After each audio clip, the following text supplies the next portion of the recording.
ఓం మహాగణాధిపతయే నమః. ఓం గురుభ్యో నమః. ఓం శ్రీమాత్రే నమః. పరమేశ్వర స్వరూపమైనటువంటి జ్యోతిష, వాస్తు మరియు ఇతర అనేకమైనటువంటి శాస్త్రములను మనకు అందించినటువంటి మహర్షులకి నమస్కారం. హయగ్రీవ హయగ్రీవ హయగ్రీవేతియోపధేత్తస్య నిస్సరతే వాణి జహ్నుకన్యా ప్రవాహవత్. అరుణాం కరుణాతరంగితాక్షీం ధృతపాశాంకుశపుష్పబాణచాపాం అనిమాదిభిరావృతాం మయూకైః అహమిత్యేవ విభావయే భవానీం. శ్రీమాత్రే నమః. ప్రేక్షకులకి ఆ లలితాంబిక అమ్మవారి యొక్క అనుగ్రహం పరిపూర్ణంగా కలగాలని మనస్ఫూర్తిగా కోరుకుంటూ మనం ఈరోజు శ్రీ విశ్వవసునామ సంవత్సరంలో ద్వాదశ లగ్నముల వారికి, లగ్నం తెలియని వారి రాశి నుంచి చూసుకోండి, రాశుల వారికి ఏ విధమైనటువంటి ఫలితములు ఉన్నాయి, అదేవిధంగా ఏ విషయాల పట్ల జాగ్రత్త వహించాలి, మరియు ఎవరెవరు ఏ దేవత ఆరాధన చేసుకుంటే బాగుంటుంది అంటే అందరూ సకల దేవతలను ఆరాధించవచ్చు. కాకపోతే మీ పంచమాధిపతి ఎవరు, పంచమంలో ఇప్పుడు సంచరిస్తున్నటువంటి గ్రహం యొక్క అధిష్టాన దేవత ఎవరు అనేటువంటి విషయాలు చెప్తుంది నేనైనప్పటికీ కూడా చెప్పిస్తుంది సాక్షాత్ లలిత అమ్మవారిగా భావిస్తూ ఒక్కొక్క లగ్నము లేదా రాశి నుంచి మనం తెలుసుకుందాం. వృషభ లగ్నము, వృషభ రాశి. వృషభం వారికి గనక చూసుకున్నట్లయితే ప్రస్తుతము గోచార గురువు రాశిలో ఉన్నాడు. ఈ విశ్వవసునామ సంవత్సరంలో లాభంలో అధిక గ్రహాలతో ప్రారంభమవుతుంది. లాభము అంటే అన్ని రకాల లాభాలు. అంటే వీళ్ళు గతంలో ఏవైతే ప్రయత్నం చేస్తూ అయ్యో ముందుకు కదలలేదు, నేను ఫలానా ప్రయత్నం చేశానండి ముందుకు కదలలేదండి ఏమిటండి అనుకునేవన్నీ కాస్త లాభ వైపు మొగ్గు చూపుతాయి. అదేవిధంగా మీకు గురువు మే 15వ తేదీ నుంచి ధనస్థానంలోకి సంచరిస్తున్నాడు. ఎప్పుడైతే ధనస్థానంలోకి వస్తాడో ధనపరమైనటువంటి విషయాల్లో అభివృద్ధి యోగం ఉంటుంది. ఇక వాళ్ళ జన్మజాతకంలో అస్సలు నిర్ధన యోగాలు ఉంటాయి, ఏదో కొద్దిగా ఇంప్రూవ్మెంట్ కనిపిస్తుంది, కానీ అదర్వైజ్ మంచి ధనయోగం ఇచ్చేటువంటి యోగం ఈ సంవత్సరం వృషభం వారికి ఉంది. అయితే ఇక్కడ మే 15 నుంచి ఎప్పుడైతే గురువు మారుతున్నాడో అక్కడ, అదేవిధంగా శని యొక్క మార్పు కూడా ఈ సంవత్సరం ఆల్రెడీ సంవత్సరం వచ్చేసరికల్లా లాభంలో ఉంటున్నాడు. కాబట్టి దశమంలో ఇంతకాలము వృత్తిరీత్యా ఎవరైతే బాగా స్ట్రగుల్ అయ్యారో ఈ సంవత్సరం నుంచి మీరు చేస్తున్నటువంటి పనికి మీకు వచ్చేటువంటి ఫలితానికి పొంతన బాగుంటుంది. అలాగే 5వ స్థానంలో ఇంతకాలము కేతువు సంచరిస్తూ ఆరో నెల దాదాపుగా జూన్ నుంచి మనకి ఎప్పుడైతే కేతువు మారి 4వ స్థానంలోకి వస్తాడో ఇంతకాలం కొన్ని డెసిషన్స్ ఏవైతే ఉన్నాయో వృషభం వారు అయ్యో పలానా ప్లాన్ చేశానండి మిస్ అయింది, అది మిస్ఫైర్ అయింది, లేనట్లయితే పలానా ఐడియా చేశాము అదంతా కూడా వేస్ట్ అయిపోయింది అనుకునేటువంటిది కాస్త వృషభం వారికి 4వ స్థానంలో వచ్చేటువంటి కేతువు గతంలో సంతానం కోసం చేసిన ప్రయత్నం కావచ్చు, రాజకీయ పరంగా చేసినటువంటి ప్రయత్నాలు కావచ్చు, లవ్ అఫైర్స్ ఎవరినైనా ఇష్టపడి వాళ్ళని వివాహం చేసుకుందామనో లేకపోతే వాళ్ళకి పలానా ప్రపోజ్ చేద్దామని అనుకుని అది కాస్త డిస్టర్బ్ అయినటువంటివి కావచ్చు. ఈ సంవత్సరం 6వ నెల నుంచి కొంతవరకు క్లియర్ అవుతుంది. కాకపోతే 6వ నెల నుంచి మరి 4లోకి వస్తున్నాడు కదండి కేతువు అంటే ఎప్పుడైనా గుర్తుపెట్టుకోండి, రాహువు కానీ ముఖ్యంగా కేతువు 4వ స్థానంలో గోచారంలో ఉన్నప్పుడు ప్రాపర్టీ రిలేటెడ్ అంటే ఏదైనా మీరు ఆస్తి కొంటున్నారు లేదా ఒక ఆస్తికి సంబంధించిన విషయంలో ఒక నిర్ణయం తీసుకుంటున్నారు, ముఖ్యంగా జూన్ నుంచి 1 సంవత్సరంన్నర పాటు ఆ యొక్క ఆస్తికి సంబంధించినటువంటి విషయాల పట్ల కాస్త జాగ్రత్తగా ఉండాలి. అంటే తొందరపడి ఆస్తి కొనేయడం అట్లా కాకుండా అక్కడ ఏదైనా వాస్తు దోషం ఉందా, లేనట్లయితే మీ పేరుకి తగ్గట్టుగా ఆ ప్రాపర్టీ డైరెక్షన్ తీసుకుంటున్నారా లేదా అనేటువంటి చూసుకోండి. అదేవిధంగా చతుర్థంలోకి ఎప్పుడైతే కేతు వస్తున్నాడో ప్రదేశం మారడం అనేటువంటి జరుగుతుంది. అందులో ముఖ్యంగా గవర్నమెంట్ కంఫర్ట్స్ అనుభవిస్తున్న వారు, గవర్నమెంట్ రిలేటెడ్ వాటిలో ఉండేవారు ఆ యొక్క గవర్నమెంట్ రిలేటెడ్ సంబంధించిన ప్లేసెస్ వదిలి ఇంకో దగ్గరికి వెళ్ళడము, లేదా తండ్రి నుంచి దూరంగా వెళ్ళడము, లేదా తండ్రి ఇచ్చిన ఆస్తికి సంబంధించిన విషయంలో దాన్ని మార్చుకోవాలని దాన్ని అమ్మడము. ఇంకొకటి ఏంటంటే ఎప్పుడైనా కేతువు 4వ స్థానంలో సంచరించేటప్పుడు గతంతో పోల్చుకుంటే మీకు ప్రాపర్టీ విషయంలో ఎప్పటి నుంచో అమ్ముదామనుకున్నారనుకోండి, అమ్ముదామనుకునేటువంటి వారికి జూన్ నుంచి బాగుంటుంది ఈ విశ్వవసునామ సంవత్సరంలో.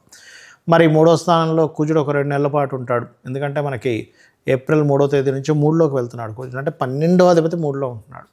ఈ 12వ స్థానాధిపతి 3లో ఉన్నందుకు 3 అనేటువంటిది పరాక్రమ స్థానం. కాబట్టి ఆ 2 నెలల పాటు మీరు ఏదైనా అగ్రిమెంట్స్ చేసేటప్పుడు కానీ, ఎవరితోనైనా ఏదైనా మాట్లాడేటప్పుడు కానీ, కొంచెం కమ్యూనికేట్ చేసేటప్పుడు అనవసరమైనటువంటి అగ్రెసివ్ నేచర్ని, అనవసరంగా కోప్పడేటువంటి స్వభావాన్ని అది ఇస్తుంది, గుర్తుపెట్టుకోండి. అలాగే ఇక్కడ గురువు 2లో ఉన్నందుకు ధనాభివృద్ధిని ఇస్తుందని చెప్పుకున్నాము. శని లాభంలో ఉన్నందుకు అన్ని రకాల లాభాలు ఇస్తారని చెప్పుకున్నాం. దీంతో పాటు ఎప్పుడైతే కేతువు 4లోకి వస్తున్నాడో రాహువు కూడా దశమంలోకి వెళ్తాడు. దశమ రాహువు ఉద్యోగరీత్యా లేదా వ్యాపార రీత్యా ఇంపోర్ట్ ఎక్స్పోర్ట్ వ్యాపారస్తులకి మరియు ఇక్కడే ఉండి విదేశాల్లో ఉండేటువంటి విదేశీ ఉండేటువంటి కంపెనీస్తో కొంచెం ఏదైనా లావాదేవీలకి జరిపే విషయంలో కానీ అక్కడ ఉండేటువంటి కంపెనీస్తో ఇక్కడ నుంచి జాబ్ చేయడం, నైట్ డ్యూటీస్ చేస్తూ ఉంటారు, అటువంటి వాడికి చక్కగా యోగిస్తుంది. జూన్ తర్వాత మీకు సంతానం కోసం చేసే ప్రయత్నం కూడా ఫలిస్తుంది. రాజకీయ నాయకులకు కూడా చాలా బాగుంటుందని చెప్పుకోవచ్చు. మరియు అదేవిధంగా మరి వివాహ సంబంధించిన విషయాల పరిస్థితి ఏమిటి చూసుకున్నట్లయితే ఈ యొక్క వృషభ రాశి వారికి సప్తమ వ్యయాధిపతి అయినటువంటి కుజుడు 3వ స్థానంలో నీచపడుతున్నాడు కాబట్టి మే 6వ తేదీ వరకు వివాహం జోలికి వెళ్ళకపోవడము, ఇన్వెస్ట్మెంట్స్ రిలేటెడ్ వాటి జోలికి వెళ్ళకపోవడమే మంచిది అనేటువంటి చాలా స్పష్టంగా గోచరిస్తుంది. అదేవిధంగా ఇక్కడ లాభాధిపతితో పాటు అష్టమాధిపతి కూడా అవుతాడు కాబట్టి గతంలో షేర్ మార్కెట్లో ఎవరైతే కొంత తెలియక పోగొట్టుకున్నారో ఇక్కడ కొంతవరకు జాగ్రత్త పడడం కూడా జరుగుతుంది ఎప్పుడైతే కేతువు మారుతున్నాడు. అలాగే కొంత దూర ప్రాంతాలకి వెళ్ళి విద్య అంటే ఉన్నత విద్యా సంబంధించినటువంటి విషయంలో గతంలో ఏర్పడినటువంటి బ్యాక్లాగ్స్ ఇక్కడ క్లియర్ అవ్వడము, గురువుల యొక్క అనుగ్రహము, పెద్దల యొక్క అనుగ్రహం కాస్త ఎక్కువగా ఉండడము ఈ యొక్క సంవత్సరంలో వృషభ రాశి వారికి ఉంది. కాకపోతే 12వ స్థానాధిపతి సప్తమాధిపతి కుజుడై 3లో ఉన్నందుకు జీవిత భాగస్వామితో ముఖ్యంగా ఏప్రిల్ మే మాసాల్లో కాస్త జాగ్రత్తగా ఉండండి.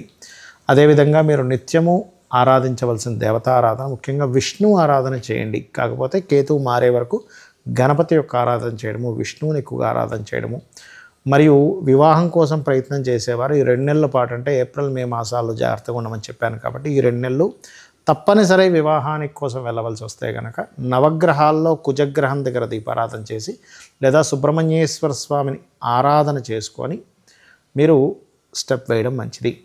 అదేవిధంగా నిత్యము మీరు విష్ణు సహస్రనామాలు లేదా లలితా సహస్రనామాలు, ఎందుకంటే లగ్నాధిపతి శుక్రుడు అవుతాడు, పంచమాధిపతి బుధుడు అవుతాడు కాబట్టి విష్ణు లలితా సహస్రనామాలు చేసుకోవడము, జూన్ వరకు కాస్త వీలైతే నవగ్రహాల కేతుగ్రహం దగ్గర దీపారాధన చేయడము, గోవులకి క్యారెట్స్, గ్రాసము, బెల్లము తినిపించడం అన్ని విధాల చక్కటి ఫలితాలను ఇస్తుంది. ఇక చాలామందికి జాతకం తెలియదు, అంటే వాళ్ళ లగ్నం కానీ రాశి కానీ ఏమీ తెలియదు, కానీ గ్రహాలు మారుతున్నాయంటున్నారు, ఏం చేయాలో అర్థం కాదు. ఒక్క విషయం గుర్తుపెట్టుకోండి, మీ జాతక చక్రం ఎలా ఉన్నా కూడా మీరు కొన్ని విషయాలు కనుక మీరు పాటించగలిగితే ఖచ్చితంగా 100% బాగుంటుంది. ఏమిటవి?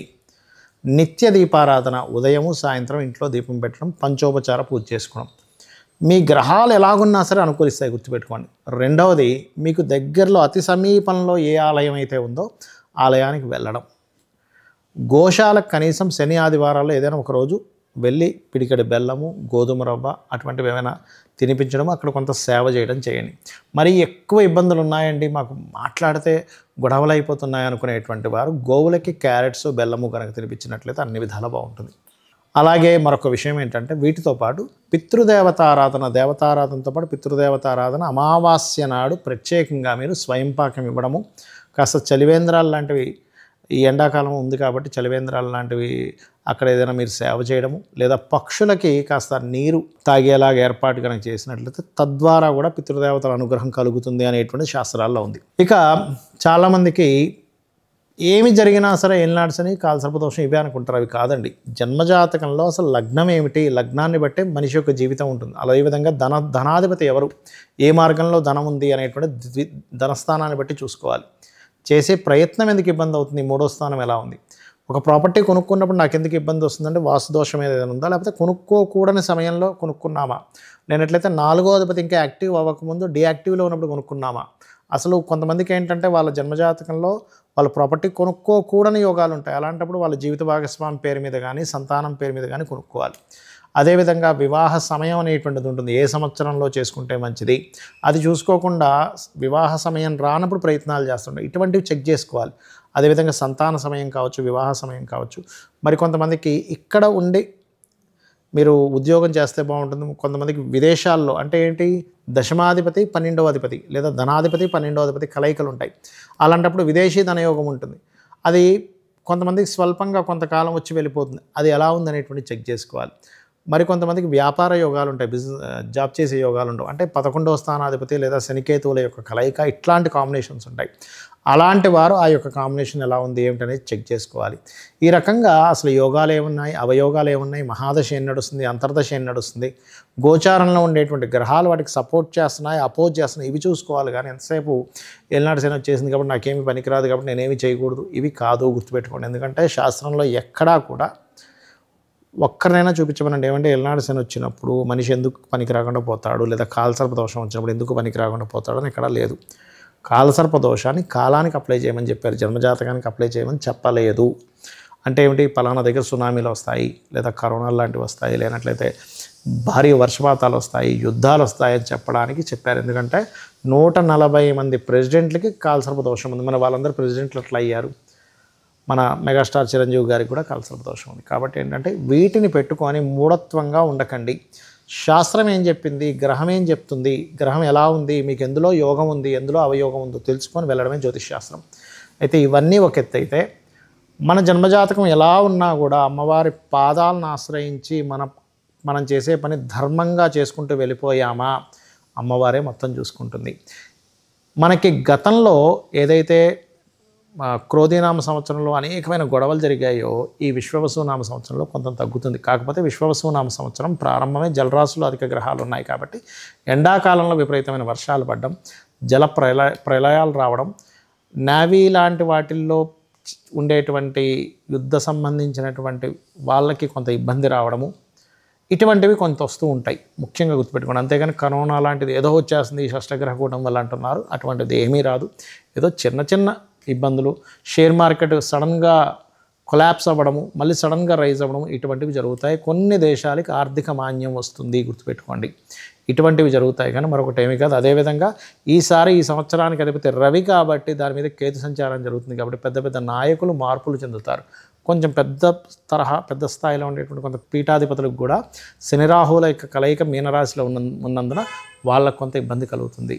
అయితే ఏదేమైనా అమ్మవారిని, మీ ఇష్టదైవాన్ని మీరు గనక ప్రార్థిస్తూ నిత్యము ఉన్నట్లయితే, ధర్మబద్ధంగా ఉన్నట్లయితే ఆ యొక్క భగవంతుడే మనల్ని కాపాడతాడు. కాపాడాలని మీ అందరూ సుఖ సంతోషాలతో బాగుండాలని మనస్ఫూర్తి కోరుకుంటూ శ్రీమాత్రే నమః.